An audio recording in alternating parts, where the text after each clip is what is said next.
အဲ့တော့ကျွန်တော်တို့ကအားသွင်းကောင်းမကောင်းစစ်ဖို့အတွက်မီတာသုံးရမှာဆိုတော့မီတာသုံးဖို့အတွက်ကိုတီးဖို့လိုအပ်တာပေါ့တီးဖို့လိုအပ်တယ်ဆိုတော့ဒါ digital meter ဒါ power အဖွင့်အပွင့်ခလုတ်ဒါ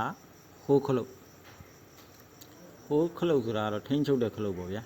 လောဆယ်တော့ဒီလောက်ပဲမှတ်ထားကျွန်တော်အခုကအားသွင်းကောင်းပြင်ဖို့အတွက်စစ်ဆေးဖို့လောက်လိုအပ်တဲ့နေရာလောက်ပဲကျွန်တော်ပြမယ်ဒီမှာဆိုလို့ရှိရင်ဒါကျွန်တော်တို့က DC ဘို့တွေကိုတိုင်းတာဖို့အတွက်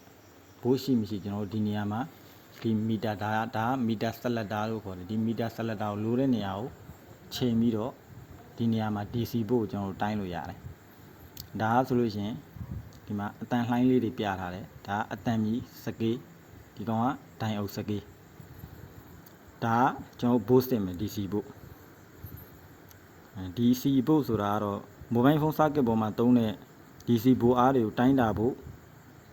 ဘို့ပြောက်သွားသလားဒါမှမဟုတ်ဘို့ပူနေသလားဆိုတော့တိုင်းဖို့အတွက်နေရာဒီ20V 20 ဘို့ဒီနေရာကနေတိုင်းရမှာ DC ဘို့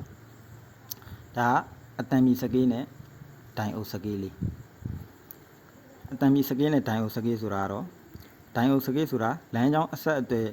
ရှီချောင်းကို connection ကိန်းကနန်းတွေနဲ့ပြတဲ့စနစ်ကိုဒိုင်အုပ်စကေးလို့ခေါ်တာပေါ့ဒီအတန်မြည်စကေးဒီအတန်လှိုင်းပုံစံလေးနဲ့အတန်မြည်စကေးဆိုတာတော့အတန်ကိုနားထောင်ပြီးတော့လမ်းကြောင်းအဆက်အသွယ်ရှိမရှိကိုတိုင်းတာတဲ့နေရာလေးပေါ့ဟုတ်ဒါ DC ဘို့တိုင်းတဲ့နေရာဒါလေးကမီတာဆက်လက်တာပေါ့ဒီကောင်လိုတဲ့နေရာကိုဒီလိုလေးလှည့်သွားပြီးတော့ချိန်ပြီးဝိုင်းဒီ power ခလုတ်ကလေးကိုဖွင့်လိုက်အဲ့ဒါဆိုရင်ကျွန်တော်တို့ DC ဘို့တိုင်းတာလို့ရပါတယ်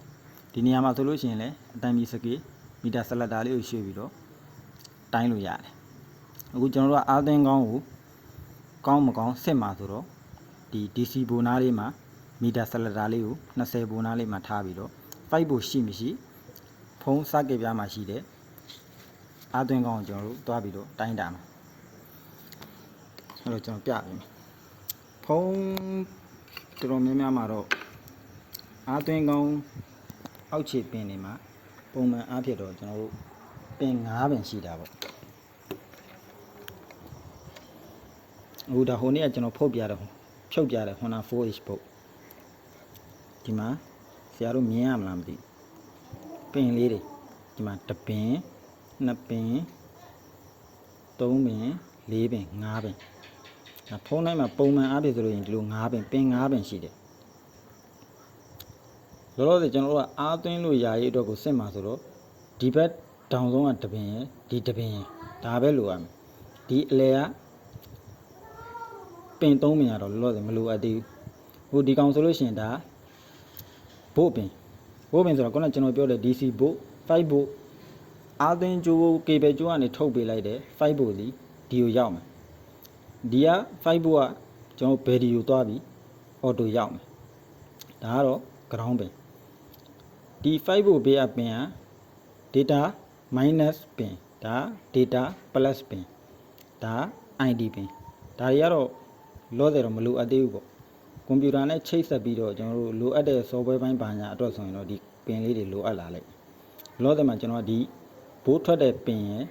ဒီ minus ပင်ဒီဟိုminus ပင်ဒီနှစ်ခုကိုပဲအဓိကထားပြီးတော့ကျွန်တော်ပြောပြပေးအခုကျွန်တော်တို့ကဖုန်းအားသွင်းလို့မရတော့ဘူးဆိုလို့ရှိရင်ပထမဦးဆုံး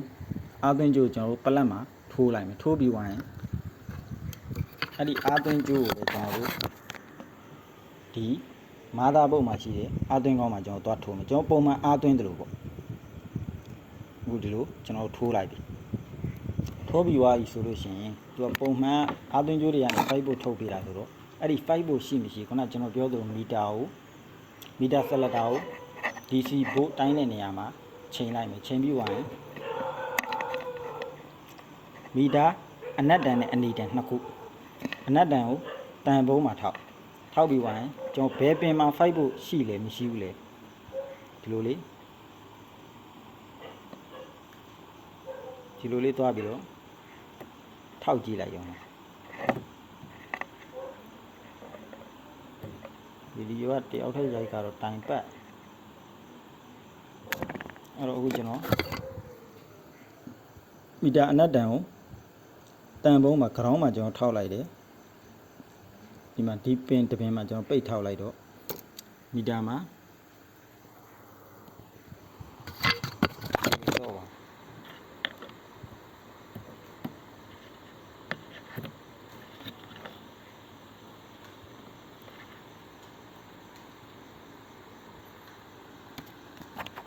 အဲ့လိုထောက်ပြီးတိုင်းလိုက်တော့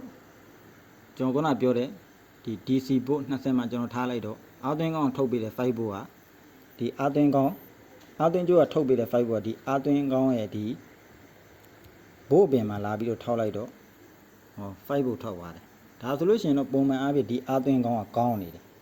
ကျွန်တော်တို့ကအဲ့လို5 ဘို့မထွက်တော့ဘူးဆိုလို့ရှိရင်ဒီအာသွင်းကောင်းကိုဖြုတ်ပြီးတော့ကျွန်တော်လဲပြင်မှာအခုကျွန်တော်တို့ထွက်တဲ့ဘို့ကဒီမှာဒီကနေထွက်လာတဲ့ဘို့5 ဘို့ကရောက်မှာတကယ်လို့အိုက်ပင်ကလွတ်နေတယ်မကောင်ကြီးတွေတက်နေတယ်တန်ကြီးတွေတက်နေတယ်ဆိုလို့ရှိရင်တော့အဲ့လို5 ဘို့ထွက်မှာမဟုတ်ဘူးထွက်ဘူးဆိုလို့ရှိရင်တော့ဒီအာသွင်းကောင်းကိုကျွန်တော်ဖြုတ်ပြီးတော့လဲပေးရမှာဖြစ်တယ်ဒါဘိုးထွက်မထွက်စစ်လိုက်တာပေါ့ဒီမီတာဆက်လက်တာကို DC ဘို့20မှာချိန်ပြီးတော့ဒီဖုန်းမှာရှိတဲ့5 ဘို့ထွက်မထွက်ကိုတိုင်းတာအဲ့လိုမတိုင်းရင်ဆိုလို့ရှိရင်လေဒီအာသွင်းကောင်းပင်တွေမှာ short ရှိမရှိကျွန်တော်တို့ခုနမီတာဆက်လက်တာကိုပဲအတန်ကြီးစကေးမှာထားပြီးတော့ဒီ ground ပင်နဲ့ဘိုးထွက်တဲ့ပင်အဲ့နှစ်ပင်မှာ short ရှိလားမရှိလားကျွန်တော်တို့တိုင်းပြီးတော့စစ်ကြည့်လို့ရတယ်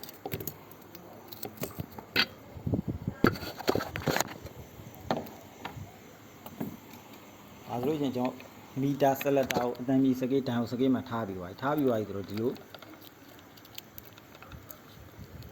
မီတာလက်တံအနီနဲ့အနောက်ကိုဒီလိုပူးလိုက်လို့ရှိရင်ဒါဆိုရင်အတန်ညီဝါတီးဆိုဒါဆိုလမ်းကြောင်းကဒါတစ်ဆက်တည်းပေါ့ဒါလမ်းကြောင်းတစ်ဆက်တည်းရှိတယ်ဆိုတော့သင်္ကေတပေါ့အခုဒီတိုင်းပဲကျွန်တော်တို့ဒီမှာ short ရှိမရှိသိကျင်တယ်ဆိုလို့ရှိရင်ဒီအာသွင်းကောင်း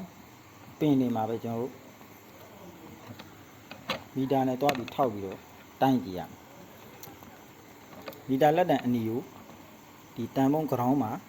ထောက်ပြီးမှအဲ့ဒီဟိုဘက်ထိပ်ကပင်နဲ့ဒီဘက်ထိပ်ကပင်နဲ့ဒါဆိုလို့ရှိရင် तू ကဒီဘက်တစ်ဖက်ကအတန်မီတယ်ဆိုတော့ဒါကတော့တေချာပေါက်တာ ground လမ်းကြောင်းပေါ့ ground လမ်းကြောင်းမလို့အတန်မီတာဒီဘက်ထိပ်ကခုနဘိုးထွက်တဲ့ပင်ကကျွန်တော်5 ဘို့ထွက်တဲ့ပင်အဲ့ပင်ကအတန်မမီဘူး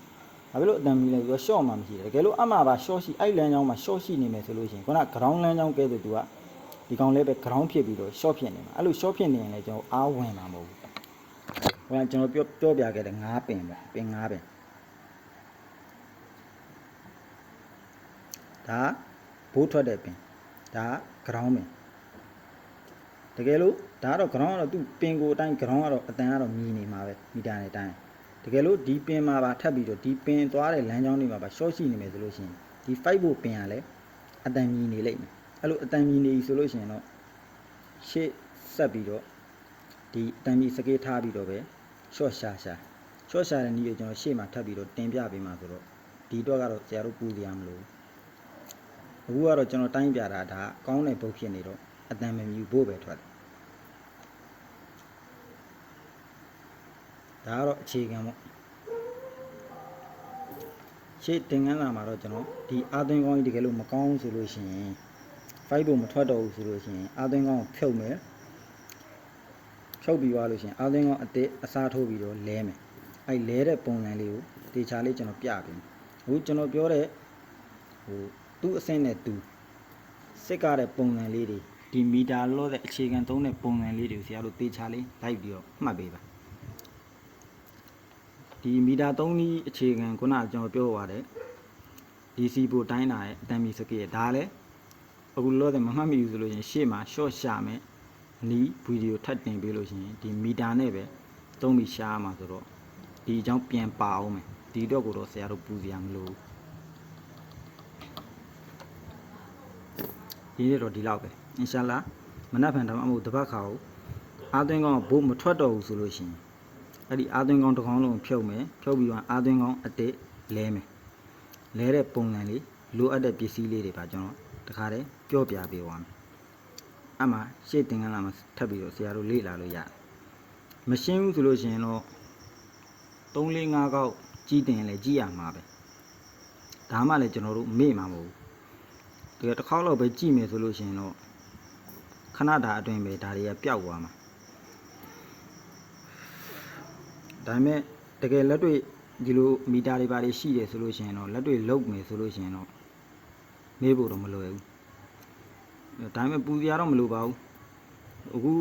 လောလောဆယ်မှာဒီမီတာတွေပါတွေမရှိဘူးဒီလိုဘုတ်တွေလည်းမရှိဘူးလောလောဆယ်မလုတ်ပြစ်သေးဘူးဆိုလို့ရှိရင်ဗီဒီယိုဖိုင်လေးတွေ save လုပ်ထားလို့ရတယ်လိုအပ်တဲ့အခါမှာထုတ်ကြည့်လို့ရတယ်အခုသင်ပေးသမျှဟာတွေကိုတော့တေချာလေးတော့မှတ်ထားဖို့လိုတယ်အင်ရှာလာနောက်ပိုင်းကိုလည်းကျွန်တော်ဒီကျွန်တော်သင်ပေးမယ်လို့ပြောထားတဲ့အခြေခံကြီးမှန်သမျှလိုအပ်ရင်လိုအပ်တယ်လို့အဲ့ဒါတွေနဲ့ပတ်သက်ပြီးတော့လည်းကျွန်တော်စာအုပ်ကလေးတစ်အုပ်တီးတန့်ပြန်ပြီးတော့ရေးပြီးတော့အဆင်ပြေအောင်ထုတ်ပေးမယ်လို့စိတ်ကူးထားတယ်စာအုပ်နာမည်တွေပါလည်းကျွန်တော်ရွေးပြီးသွားပြီအင်ရှာလာစူးစမ်းနေတယ်ဖြစ်အောင်အထူးသဖြင့်ဒီတင်တန်းထဲမှာပါလာတွေကမော်လီဆက်တွေဆိုတော့မော်လီဆက်တွေပို့ပြီးအဆင်ပြေအောင်နှစ်ခုတော့ join ရမယ်ကျွန်တော်အခုတင်ပေးတဲ့ဗီဒီယိုဖိုင်ကိုလည်းတေချာနားထောင်မယ်ကျွန်တော်ရေးထားတဲ့စာအုပ်ထဲကဟာတွေကိုလည်းတေချာဖတ်မယ်ဆိုလို့ရှိရင်အင်ရှာလာမေ့ဖို့မရှိဘူးပို့ပြီးလွယ်သွားလိမ့်မယ်ဒီကဗီဒီယိုတွေကိုတော့တေချာမကြည့်ဘူးစာအုပ်ဖတ်မယ်ဆိုလို့ရှိရင်တော့ကျွန်တော်တို့သဘောပေါက်ဖို့လွယ်မှာမဟုတ်ဘူးဒီဗီဒီယိုလည်းတေချာကြည့်မယ်စာအုပ်လည်းဖတ်မယ်ဆိုလို့ရှိရင်နောက်ဆုံးကိုမေ့သွားသည့်တိုင်အောင်စာအုပ်ကလေးပြင်လှန်ဖွင့်ပြီးတော့ကြည့်လိုက်မယ်ဆိုလို့ရှိရင်ကြည့်လိုက်တာနဲ့အင်ရှာလာပို့ပြီးသဘောပေါက်လွယ်သွားလိမ့်မယ်မော်လီဆက်တွေအတွက်အိုရဒူလိုရေးပေးမယ်ဟာဗစ်ဆက်တွေအတွက်လည်းအင်ရှာလာစိတ်ကူးတာလေနောက်တစ်ဖက်မှာအိုရဒူဘာရှင်းတဲ့အတူမြန်မာလိုပါဘာသာပြန်ပေးမယ်လို့စိတ်ကူးထားတယ်စာအုပ်ပုံစံကိုလည်းကျွန်တော် Viber ကရုကနေပြီးတော့တင်ပေးထားမယ်တစ်ချက်လောက်ကြည့်ပေးလို့ရတယ်